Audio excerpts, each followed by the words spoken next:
আসসালামু আলাইকুম রহমতুল্লাহ সবাইকে। আমাকে স্পষ্ট শুনতে পাওয়া যাচ্ছে কিনা, স্পষ্ট দেখতে পাওয়া যাচ্ছে কিনা আমাকে একটু কাইন্ডলি জানাবেন। আমার যেই হাসনাত আব্দুল্লাহ যেই প্রোফাইলটি আছে, পার্সোনাল প্রোফাইল, সেই প্রোফাইলটিকে ডিসেবল করে দেওয়া হয়েছে বেশ কিছুদিন আগে।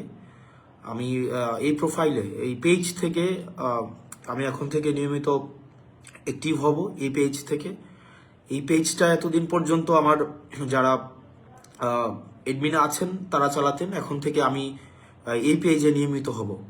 আপনারা আমাকে স্পষ্ট শুনতে পাচ্ছেন কিনা বা স্পষ্ট দেখতে পাচ্ছেন কিনা আমাকে একটু কাইন্ডলি জানাবেন।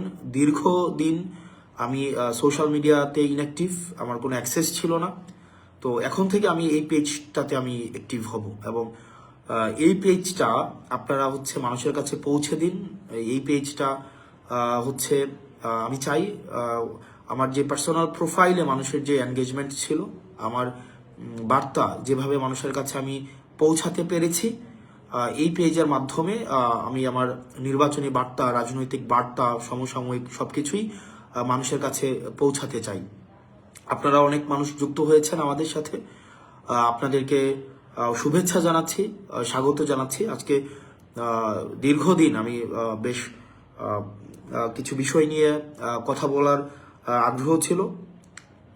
আজকে যে বিষয়টা নিয়ে কথা বলবো সেটা হচ্ছে যে আমি প্রথমত একটা দীর্ঘদিনের একটা আমার অনলাইন বা সোশ্যাল মিডিয়াতে একটা ডিসএনগেজমেন্ট ছিল, যেহেতু আমার সোশ্যাল মিডিয়ার যেই আইডিটি ভারত বিরোধী অবস্থান নেওয়ার পরবর্তীতে কিছু পোস্টের কারণে সেটিকে আমার কপিরাইট ক্লেমের মধ্য দিয়ে ওই আইডিটা আমার ডিসেবল করে দেওয়া হয়।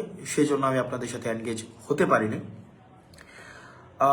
যে বিষয়টা নিয়ে আপনাদের সাথে আজকে কথা বলতে চাই, যে লাস্ট কিছুদিন ধরে যে আমরা দেখব যে হাদি ভাইয়ের যে ঘটনাটি ঘটেছে, আমাদের জুলাই পরবর্তী সময়ে হাদি ভাই থেকে শুরু করে গতকাল সুরভির ঘটনা পর্যন্ত আমরা প্রত্যেকটা ঘটনাকে যদি আমরা নির্মোহভাবে দেখি, তাহলে দেখব যে আসলে রাষ্ট্রযন্ত্র থেকে শুরু করে রাষ্ট্রের কনভেনশনাল পলিটিক্যাল যে পার্টিগুলো, তারা আসলে জুলাইয়ে যারা অংশগ্রহণ করেছে তাদেরকে আসলে কিভাবে দেখেন। আপনারা যদি মেহেদীকে দেখেন, হাদি ভাইকে দেখেন এবং সুরভির কার্যক্রমকে আপনারা যদি রাষ্ট্র কিভাবে সেইটিকে আমলে নিয়েছে, এই জায়গাগুলো যদি দেখেন, তাহলে দেখবেন যে জুলাই যারা অংশগ্রহণ করেছে, রাষ্ট্রযন্ত্র তাদের প্রতি এক ধরনের বিদ্বেষমূলক একটা মনোভাব পোষণ করে এবং তারা একটা সুযোগের অপেক্ষায় রয়েছে, যে একটা সুযোগে যে কোনো একটা উপলক্ষের মধ্য দিয়ে জুলাইয়ে যারা সম্পৃক্ত ছিল তাদেরকে অপ্রাসঙ্গিক করে দেওয়ার যে প্রচেষ্টা, সেই প্রচেষ্টা কিন্তু এখনো অব্যাহত রয়েছে। ফলত আমরা দেখেছি যে হাদি ভাইয়ের হত্যাকাণ্ডেরও এখনো পর্যন্ত কোনো বিচার হয়নি। এখনো পর্যন্ত আমরা রাষ্ট্রকে দেখিনি বা সরকারকে দেখিনি, অন্তর্বর্তীকালীন সরকারের যারা দায়িত্বপ্রাপ্ত পুলিশ প্রশাসন থেকে শুরু করে গোয়েন্দা সংস্থা যারা আছে, এখনো পর্যন্ত আমরা দেখিনি কোনো ধরনের দৃশ্যমান কোনো ধরনের পদক্ষেপ নিয়েছে, যেটির মধ্য দিয়ে আমরা মনে করতে পারি যে আপনার বিচারের অগ্রগতি রয়েছে। বিচারের অগ্রগতি তো হয়নি, বরং আমরা দেখেছি এই হাদি ভাইয়ের পরবর্তী ঘটনার পরে বেশ কিছু ঘটনা ঘটেছে যেগুলো উদ্বেগজনক। মেহেদীর ঘটনা, হবিগঞ্জের সুরভির ঘটনা, সেখানে আমরা দেখেছি আইন শৃঙ্খলা বাহিনীকে জুলাইয়ে যারা অংশগ্রহণ করেছে তাদের বিরুদ্ধে অবস্থান নিতে।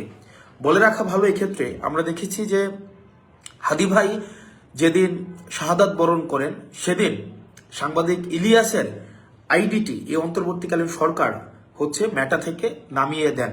অর্থাৎ মেটাকে এই সরকার যদি চায়, তাহলে সাংবাদিক ইলিয়াসকে অ্যানার্কিস্ট হিসাবে বিবেচনা করে তার আইডিটি মেটা থেকে সরিয়ে দেওয়া হয়, ফেসবুক থেকে সরিয়ে দেওয়া হয় এবং সরকার চেয়েছে এবং সেটি পেরেছে। কিন্তু সরকারের কাছে প্রশ্ন, গত 1.5 বছর যাবৎ আওয়ামী লীগ সম্পৃক্ত যেই আইডিগুলো আছে, যারা সোশ্যাল মিডিয়াতে সোশ্যালি অ্যানার্কি তৈরি করছে, সেই আইডির বিরুদ্ধে আপনারা এখনো পর্যন্ত কোনো ব্যবস্থা নেননি। তাহলে সেটা স্পষ্ট হয়েছে আপনারা চাননি, এই কারণে ব্যবস্থা নিতে পারেননি। আপনারা চেয়েছেন সাংবাদিক ইলিয়াসের আইডি আপনারা নষ্ট করে দিবেন, আপনারা সোশ্যাল মিডিয়া থেকে নামিয়ে ফেলবেন, আপনারা চেয়েছেন এবং আপনারা সেটি সক্ষম হয়েছেন। তাহলে আপনাদের কাছে আমার প্রশ্ন, এখনো পর্যন্ত যারা আওয়ামী লীগ পেজ থেকে জুলাই অভ্যুত্থানে যারা অংশগ্রহণ করেছে এবং পরবর্তীতে এই অন্তর্বর্তীকালীন সরকারের বিরুদ্ধে লাগাতার যে ধরনের চরিত্র হনন করেছে, যেভাবে প্রপাগান্ডা ছড়িয়েছে, সেটির বিরুদ্ধে কিন্তু আপনারা কোনো ব্যবস্থা নেননি। আপনারা এই কারণে ব্যবস্থা নেননি কারণ আপনারা চাননি।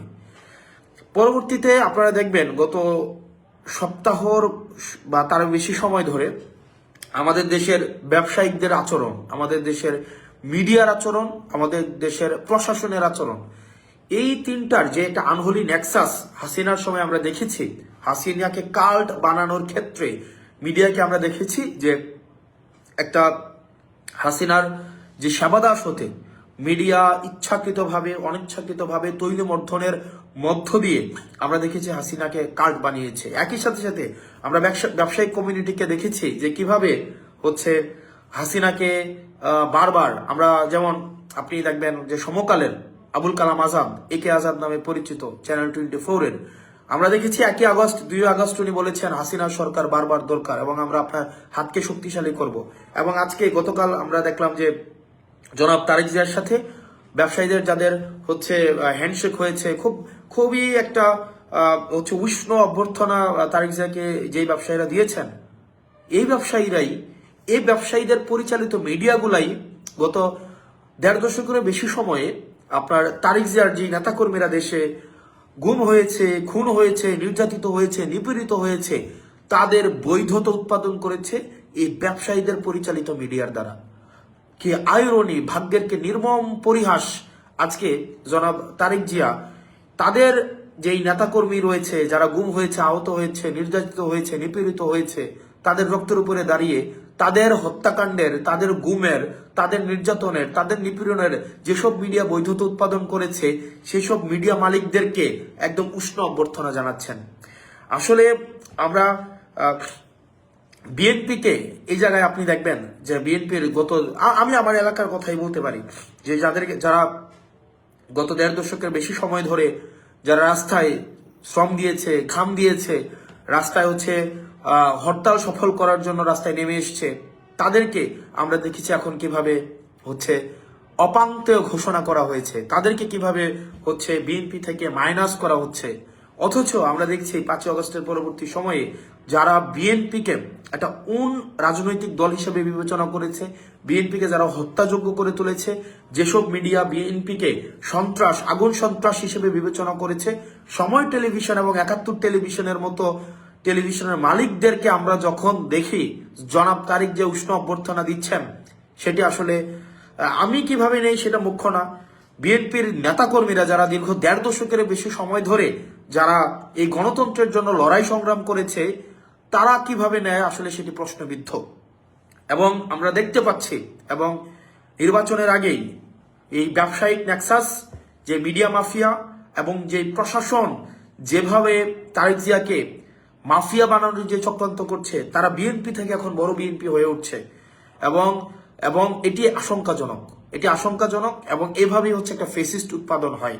এভাবেই যখন সবাই এই 1.5 দশকের বেশি সময়ে বিএনপির যে গণতন্ত্রকে একটা অংশগ্রহণমূলক একটা নির্বাচনের জন্য তাদের যে ত্যাগ, তাদের যেই শ্রম, তাদের যেই বিএনপির একজনের নেতাকর্মী বাদ নাই যে যাদের বিরুদ্ধে মামলা হয়নি, কেউ ঘরে ঘুমাইতে পারে নাই, এরকম অনেকে আছে যারা ঘরে ঘুমাইতে পারে নাই। অথচ আজকে আমরা দেখতে পাচ্ছি ওইসব ব্যবসায়ীরা, ওইসব মিডিয়ারা এবং ওইসব প্রশাসনই বিএনপির সবচেয়ে কাছের, বিএনপি থেকে আরো বড় বিএনপি হয়ে উঠছে, যেগুলো আসলে আমাদেরকে আশাহত করে। এবং পরবর্তী বাংলাদেশটা আসলে কোন দিকে যেতে পারে এবং পরবর্তী বাংলাদেশটা রূপরেখাটা কেমন হতে পারে, এবং যেই মিডিয়া, ব্যবসায়ী এবং প্রশাসনের যে আনহোলি নেক্সাসে, আমরা চাইবো না যে জনাব তারেক জিয়া সাহেব এই নেক্সাসের মধ্যে পড়ে যাক। আমরা চাই যে গণতান্ত্রিক উত্তরণের যেই পথ উন্মোচিত হওয়ার রাস্তা উন্মুক্ত হয়েছে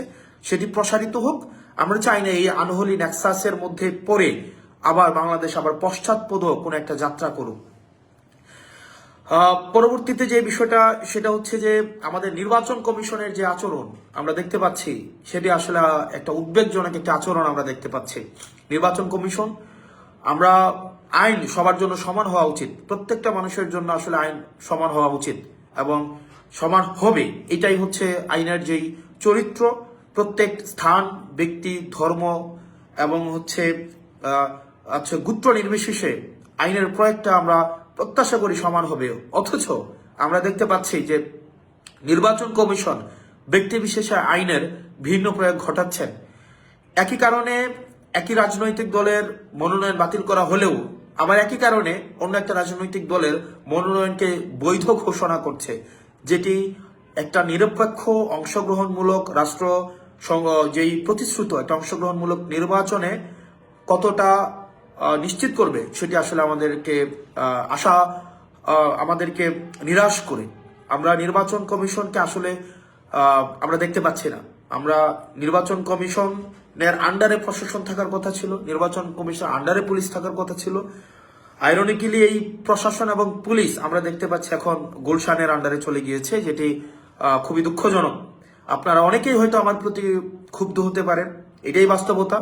এবং আমরা যে একটা লব সাইডের একটা প্রশাসন দেখতে পাচ্ছি এবং পুলিশ দেখতে পাচ্ছি, তারা কতটা রাষ্ট্র প্রতিশ্রুত একটা অংশগ্রহণমূলক একটা নির্বাচন করতে পারে সেটি নিয়ে আমাদের আসলে ভাবার সময় এসছে। আমরা আমাদের জায়গা থেকে প্রতিজ্ঞ, আমরা আমাদের জায়গা থেকে আমরা আমাদের কাজ করা অব্যাহত রাখবো। আমরা নিশ্চিত করতে চাই সংস্কারের প্রশ্নে, ভারত বিরোধিতার প্রশ্নে, আগ্রাসন বিরোধিতার প্রশ্নে অনেকেই বলে যে আপনারা আগ্রাসন বিরোধিতার কথা বলেন, আবার হচ্ছে দেখা যায় ভারতের সাথে ব্যবসায়িক সম্পর্ক রাখেন। দেখেন, ব্যবসায়িক সম্পর্ক, আমাদের সাংস্কৃতিক যে মেলবন্ধন, আমাদের রাজনৈতিক যে মেলবন্ধন, আমাদের সামাজিক, সাংস্কৃতিক, অর্থনৈতিক এবং ঐতিহাসিক যে মেলবন্ধন রয়েছে সেটি আমাদের অব্যাহত থাকবে। কিন্তু দাদাগিরির যে সম্পর্ক, আমাদের দেশে কে ক্ষমতায় আসবে, কে ক্ষমতা থেকে যাবে সেটি নির্ধারণ করে দেওয়ার যেই একটি বিদেশি প্রবণতা, যে আগ্রাসী যে প্রবণতা রয়েছে, এখানে রাষ্ট্রযন্ত্র, এখানের প্রশাসন, পুলিশ এবং এখানের অর্থনৈতিক রাজনৈতিক কাঠামোতে হস্তক্ষেপ করার যে প্রবণতা রয়েছে, আমরা সেটির বিরোধিতা করছি। আমরা ভারতের আপামর জনগণ, এই যে পিপল টু পিপল যে কমিউনিকেশন, এই যে গভর্নমেন্ট টু গভর্নমেন্ট যে কমিউনিকেশন এবং আমাদের business to business communication, G to G communication, এই কমিউনিকেশন গুলোর মধ্যে যে সাটেল ডিফারেন্স রয়েছে, সেই জায়গাতে আমরা আমাদের প্রশ্নের জায়গাটি সেটি হচ্ছে আমাদের পিপল টু পিপল কমিউনিকেশন। সেই কমিউনিকেশনটি আমাদের নির্ধারিত হবে আমাদের ইতিহাস, আমাদের সংস্কৃতি, আমাদের সেটির বাস্তবতায় আমাদের নির্ধারিত হবে। আমরা সেটির বাস্তবতায় নির্ধারিত হবে। কিন্তু আমরা চাই না একটি স্বাধীন সার্বভৌম দেশে, যে আমরা দেখেছি অতীতে যেমনটা হয়েছে, যে জাতীয় পার্টির মতো একটা দল তারা বিদেশে মিটিং করে এসে, ভারতে মিটিং করে এসে আমাদের দেশে বলতো, প্রেস কনফারেন্স করে বলতো যে কি মিটিং হয়েছে আমরা সেটি বলতে পারবো না, এবং আগামী নির্বাচনে কে কি ভূমিকা পালন করবে সেটি ভারত নির্ধারণ করবে। আমরা দেখেছি আওয়ামী লীগের তৎকালীন পররাষ্ট্রমন্ত্রী ভারতে গিয়ে বলে আসতে যে আপনারা যেভাবেই হোক এই সরকারকে টিকিয়ে রাখুন। আমরা চাই বাংলাদেশের সরকার নির্ধারণ করবে বাংলাদেশের জনগণ যাকেই ভোট দিয়ে নির্বাচিত করে বাংলাদেশ জনগণ এবং প্রত্যেকটা রাজনৈতিক দল সেই ম্যান্ডেটকেই সম্মান জানাবে। কিন্তু সেটি যদি জনগণ নির্ধারণ না করে, সেটি যদি ভারত বা পার্শ্ববর্তী দেশ নির্ধারণ করে দেয়, আমাদের প্রশ্নের এবং আমাদের আঙুল উঁচা করার জায়গাটা সেইখানটাই। তো আমরা চাই, আমরা যারা সংস্কারের পক্ষে আমরা যেই জোট অবস্থান নিয়েছি, আমরা আগ্রাসন বিরোধিতার প্রশ্নে যে জোট অবস্থান নিয়েছি, দুর্নীতি বিরোধিতার প্রশ্নে আমরা যেই জোট অবস্থান নিয়েছি, আমরা সেই জোট আমাদের কার্যক্রম অব্যাহত রাখবো। একই সাথে এই নির্বাচনে দুইটা পক্ষ ভাগ হয়ে গিয়েছে, একটা গোলামের জোট, একটা আজাদির জোট। আমরা আপনাদের কাছে প্রত্যাশা করব এবং আপনাদের কাছে আহ্বান জানাবো, যারা দুর্নীতির বিরুদ্ধে যারা অবস্থান নিবে আপনারা তাদেরকে সমর্থন দিন, যারা আগ্রাসন বিরোধিতার প্রশ্নে যারা অবস্থান নিবে আপনারা তাদেরকে সমর্থন দিন, যারা বিদেশি আধিপত্যের বিরুদ্ধে অবস্থান নিবে আপনারা তাদেরকে সমর্থন দিন, যারা এই সংস্কারের পক্ষে, যারা আধিপত্যবাদের বিরুদ্ধে অবস্থান নিবে তাদেরকে আপনারা সমর্থন দিন। আগ্রাসন বিরোধিতার বিপক্ষে যারা অবস্থান নেবে, আগ্রাসন বিরোধিতার যারা করবে আপনারা তাদেরকে সমর্থন দিন। এবং দিন শেষে আমাদের বহুল কাঙ্ক্ষিত জুলাইয়ের পরবর্তীতে আমাদের যেই বহুল কাঙ্ক্ষিত আমাদের যে সংস্কার, আমরা সংস্কারের পথে হাঁটছি, সেটিকে যারা বাস্তবায়নের প্রতিশ্রুতি দিবে আপনারা তাদের পক্ষে নেন। সর্বশেষ আমি দেবিদ্বারবাসীকে আহ্বান জানাবো, আমরা দেবিদ্বারবাসীর দীর্ঘদিনের স্বপ্ন, দীর্ঘদিনের আকাঙ্ক্ষা, আমি দেবিদ্বারে বড় হয়েছি, আমি দেবিদ্বার শহরে বড় হয়েছি, আমি দেবিদ্বারের মাটিতে পানিতে আমি বড় হয়েছি, আমি দেবিদ্বার স্কুলে পড়াশোনা করেছি এবং দেবিদ্বারের যে দোকানপাট আছে দেবিদ্বার উপজেলার প্রত্যেকটা দোকানপাটের প্রত্যেকটা মানুষের সাথে আমার হৃদ্যতাপূর্ণ সম্পর্ক আজকের না। আমি 24 বছর, আমার এই 27 বছর বয়সের আমি 24 বছর আমি দেবিদ্বারে অতিক্রান্ত করেছি। আমি সেই জায়গা থেকে আমি আপনাদের কাছে আহ্বান জানাবো, আপনারা যারা আছেন, আপনারা দেবিদ্বারবাসী আপনারা যারা আছেন, আমি আপনাদের সন্তান। আমি বিষয়টা এমন না যে অন্য জায়গা থেকে উড়ে এসে জুড়ে বসেছে। আমি এই মেঠুপথ দিয়ে হেঁটে বেরিয়েছি। আমার স্কুল রেয়াজউদ্দিন স্কুল, এই রেয়াজউদ্দিন পুরান বাজার, শিবনগর, এই যে স্কুলের ফাঁকে আমরা আইল দিয়ে হেঁটে বেড়াতাম, মোহন আবাসিক এলাকা, গুমতি আবাসিক এলাকা, পূর্বাস আবাসিক এলাকা, এই শান্তি রোড দিয়ে আমরা হেঁটে বেরিয়েছি, এই এলাকাগুলোতে থেকেছি। আমাদের আড্ডার জায়গা ছিল দেবিদ্বার সরকারি কলেজ, উপজেলা, শান্তি রোডের মাথা। আমি ছিলাম রেয়াজউদ্দিনের ছাত্র, সরকারি কলেজে আমরা খেলেছি। চাপানগর থেকে শুরু করে পৌরসভা, ফতেহাবাদ, ভিরেল্লা, বারেরা, আমাদের মাসিকারা, পুনরা, এই জায়গাগুলো ছিল আমাদের বিচরণ ক্ষেত্র। আমরা হেঁটে বেরিয়েছি, ঘুরে বেরিয়েছি।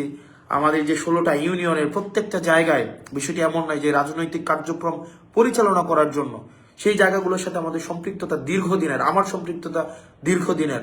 এবং বিষয়টি এমন না যে আপনারা আমাকে নির্বাচিত না করলে আপনাদের সাথে আমাদের সম্পর্কের কোনো ধরনের টানাপোড়েন ঘটবে। আপনাদের সাথে আমার যে সম্পর্ক সেটি রাজনৈতিক সম্পর্ক না, সেই সম্পর্কটি হচ্ছে হৃদ্যতার সম্পর্ক, আত্মার সম্পর্ক, আন্তরিকতার সম্পর্ক। এবং আমি বিশ্বাস করি আমাকেও আপনারা সেভাবেই দেখেন। এবং বিএনপির অনেক মানুষ আছে, অনেক মানুষ আছে আমাকে ব্যক্তিগতভাবে পছন্দ করে, এবং আমি বিশ্বাস করি তারা ধানের শীষের রাজনীতি করলেও ভোটটা তারা সাপলাতে দিবে। একই সাথে সাথে অন্য রাজনৈতিক দলের যারা আছে তারা আমাকে এলাকার ছেলে হিসাবে, রেয়াজউদ্দিনের ছাত্র হিসাবে, আমি উপজেলার সন্তান হিসেবে, রসুলপুরের সন্তান হিসেবে, নদীর ওই পারের সন্তান হিসেবে, নদীর এই পারে আমার থাকা, আমি প্রত্যেকটা ইউনিয়নের সাথে আমার ব্যক্তিগতভাবে যে সম্পর্ক, সেই সম্পর্কের কারণে মানুষ আমাকে গ্রহণ করে নিয়েছে, ইতিমধ্যেই গ্রহণ করে নিয়েছে, এবং সেটির বহিঃপ্রকাশ সেটি ঘটবে 12ই ফেব্রুয়ারি। এবং অনেকেই এই নির্বাচনী ইতিবাচক পরিস্থিতিকে বানচাল করার বিভিন্ন প্রচেষ্টা আপনারা দেখেছেন, অব্যাহত রেখেছে। কিন্তু আমি আপনাদেরকে কমিটমেন্ট দিচ্ছি, আপনারা ভোট দিতে আসবেন, আপনারা যাকে ইচ্ছা ভোট দেন, এবং আমি আপনাকে নিশ্চিত করি আপনি যদি আমার বিরুদ্ধেও ভোট দিতে চান, সেই ভোট যেন আপনি স্বাধীনভাবে দিতে পারেন, সেটির নিশ্চয়তা এবং সেটির অধিকার আদায়ের জন্য আমি কাজ করে যাব।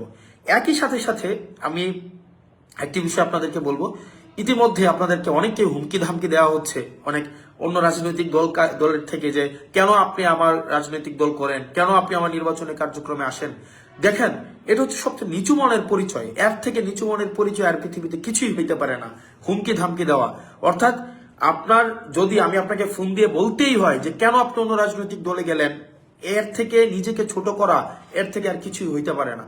আমি দেবিদ্বারবাসীকে আহ্বান জানাবো, দলমত নির্বিশেষে আপনি নানা মতের হইতে পারেন, নানা পথের হইতে পারেন, আপনি নানা পেশার হইতে পারেন, নানা বর্ণের হইতে পারেন, আমি আপনার সন্তান, আমি আপনাদেরকে নিয়ে আমি নির্বাচন করতে চাই, এবং আপনাদের ভোটেই আমি নির্বাচিত হইতে চাই। আমি আমার শুধুমাত্র আমার দলীয় নেতা কর্মীর ভোটেই শুধুমাত্র আমি নির্বাচিত হবো, বিষয়টা এমন না। আমি চাই আমার মায়েরা, আমার বোনেরা, আমার দেবিদ্বারের, আমার স্কুলের বড় ভাইয়েরা, আমার রেয়াজউদ্দিনের বড় ভাইয়েরা, আপনারা যারা আছেন, এবং আমার প্রবাসী, আমার বাবার বন্ধুরা যারা প্রবাসী আছেন, সৌদি আরব, দুবাই, ওমান, কাতার, বাহরাইন, আপনারা যারা আছেন প্রবাসী রেমিটেন্স যোদ্ধা, দেবিদ্বারের অধিকাংশই হচ্ছে রেমিটেন্স যোদ্ধা, আপনারা যারা আছেন, যারা নানা বর্গের মানুষ, যারা বিভিন্ন শ্রেণী পেশার সাথে যুক্ত, যারা রাজমিস্ত্রি, কাঠমিস্ত্রি, ব্যবসায়ী, শ্রমিক, পেশাজীবী, তারপরে যারা সবজি বেচেন, মাছ বিক্রি করেন, সংসার চালান, যারা চাকরিজীবী, যারা শ্রমজীবী, যারা সিএনজি ড্রাইভার আছেন, যারা মোটরযান শ্রমিকের কর্মচারী কর্মকর্তা আছেন, আমি সবার ভোট প্রত্যাশী। আমি আপনাদের কাছে চাঁদা নিতে কোনোদিন, আমি গত 1.5 বছরে যাই নাই, কোনোদিন যাবো না। গত 1.5 বছরের চাঁদা কারা আপনাদের কাছে নিতে গিয়েছে আপনারা তাদেরকে দেখেছেন, এবং তাদের কিন্তু ভয় পেয়ে গিয়েছে, এবং ইতিমধ্যে আপনারা তাদেরকে বলতে শুনবেন যে আমরা গত 1.5 বছরের চাঁদার কারণে আমাদের ভোট কমে যাচ্ছে। কিন্তু আমরা কারো কাছে 100 টাকার জন্য যাই নাই, কিন্তু আমরা ভোট পাওয়ার জন্য আপনাদের কাছে আমরা ভিক্ষা চাইবো প্রয়োজনে। এবং দেবিদ্বারের যারা আপনারা যারা চাকরি করেন, যারা বিভিন্ন বিশ্ববিদ্যালয়ে পড়াশোনা করেন, যারা ইঞ্জিনিয়ারিং এ পড়াশোনা করেন, মেডিকেলে পড়াশোনা করেন, যারা এবার প্রথমবার আপনারা ভোট দিবেন, আমি বিশ্বাস করি আপনারা আবার ভোট তাকেই দিবেন যাকে আপনারা জবাবদিহিতার মধ্যে নিয়ে আসতে পারবেন। আপনারা নিশ্চয়ই এমন কাউকে ভোট দিবেন না যাকে আপনি জবাবদিহিতার মধ্যে রাখতে পারবেন না। আমি আপনাদেরকে উদাত্ত আহ্বান জানাবো, আপনারা আমাকে সমর্থন দিয়ে আমার পাশে দাঁড়িয়ে সকল শ্রেণী পেশার মানুষ আপনারা দেবিদ্বারকে কাঙ্ক্ষিত পরিবর্তনের যেই আমরা যে দেবিদ্বারকে পরিবর্তন চাই, যে গুণগত পরিবর্তন, যেই অবকাঠামোগত পরিবর্তন, শিক্ষার পরিবর্তন, আমাদের সাংস্কৃতিক যেই ইতিবাচক পরিবর্তন আমরা যেটি চাই, সেই পরিবর্তনের আপনি অংশগ্রহণ করুন। এবং ইতিমধ্যে বিশ্ববিদ্যালয়ের বিভিন্ন শিক্ষক, বিদেশি বিভিন্ন ইউনিভার্সিটির শিক্ষক আমাদের পলিসি মেকিংয়ে যুক্ত হচ্ছেন, আমাদের পিয়ার ক্যাম্পেইনে যুক্ত হচ্ছেন, রেমিটেন্স যোদ্ধারা আমাদের সাথে যুক্ত হচ্ছেন, নানা শ্রেণী পেশার মানুষ আমাদের সাথে যুক্ত হচ্ছেন, যেটি আমাদের কর্মস্পৃহাকে আরো বেশি আমাদের শক্তিশালী করছে। তো আমরা প্রতিনিয়ত আমাদের আগ্রহ আকাঙ্ক্ষা আমাদের বৃদ্ধি পাচ্ছে। আমাদের সাথে যারা আছেন আপনারা দেখবেন কারা আমাদের সাথে আছে, সমাজে শিক্ষিত, মার্জিত, ভদ্র, যারা ইতিবাচক পরিবর্তন চায়, বিভিন্ন নানা শ্রেণী পেশার মানুষ, রেমিটেন্স যোদ্ধা আমাদের পাশে আছে। অপরদিকে দেখবেন অন্যদিকে কারা আছে, দেখবেন মাটি কাটার সাথে যারা জড়িত, মাটিখুর, যারা চাঁদাবাজ, যারা মামলাবাজ, যারা দীর্ঘ ১.৫ দশকের বেশি সময় ধরে যারা সিএনজি স্ট্যান্ড দখল করেছে, যারা অ্যাম্বুলেন্সের টাকা খায়, যারা জমি দখল করে, যাদের মনে ইতিমধ্যেই ভয় ঢুকে গিয়েছে, যারা ঋণ খেলাপি, যারা রাষ্ট্রের অর্থ মেরে দিয়েছে, যারা রাষ্ট্রের অর্থ বছরের পর বছর রাষ্ট্রের অর্থ যারা দিচ্ছে না, ওইসব মানুষ একটা পক্ষে রয়েছে। তো আপনাদের কাছে উদাত্ত আহ্বান জানাবো, আমরা আমাদের এই লড়াই অব্যাহত রাখবো। আর যারা দেবিদ্বারবাসী, যারা আপনারা কাকে নির্বাচিত করবেন তার অর্থের উৎস সম্পর্কে আপনার জানা উচিত। আমার অর্থের উৎস আপনারা জানার জন্য, আমি কোন জায়গা থেকে আমি ইনকাম করি সেটা জানার জন্য আপনারা আপনাদের মোবাইল থেকে আপনারা গুগলে সার্চ করবেন www.acs.com, এসিএস দিয়ে acs.com দিলে আপনি সার্চ করলে আপনি পেয়ে যাবেন, অথবা SOE.com দিয়ে আপনি সার্চ করলে স্কুল অফ এক্সিলেন্স সার্চ করলে আপনারা পেয়ে যাবেন। আমার ওখানেই এই বছরের যে আয় হয়েছে সেটি আপনারা দেখতে পারবেন।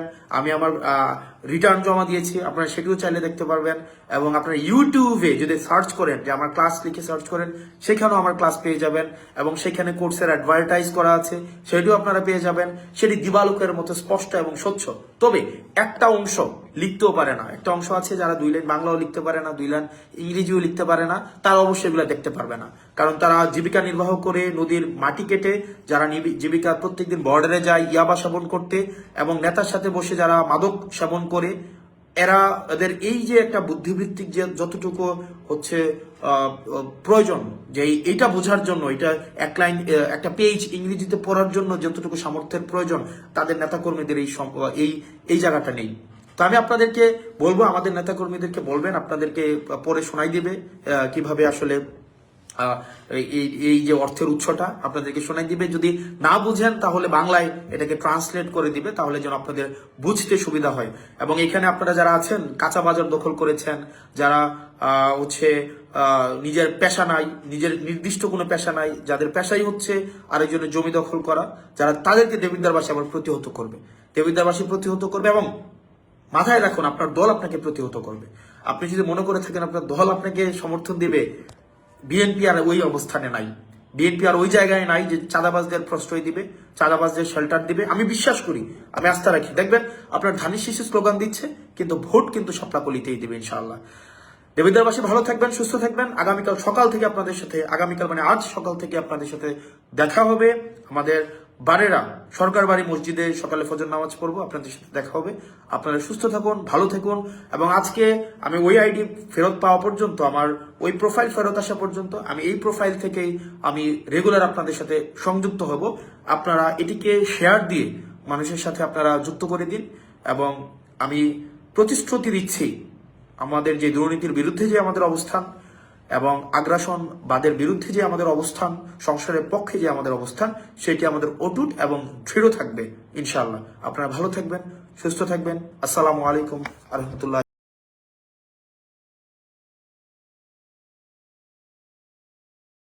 দিনাজপুর টিভি মানুষের জীবনের কথা বলে।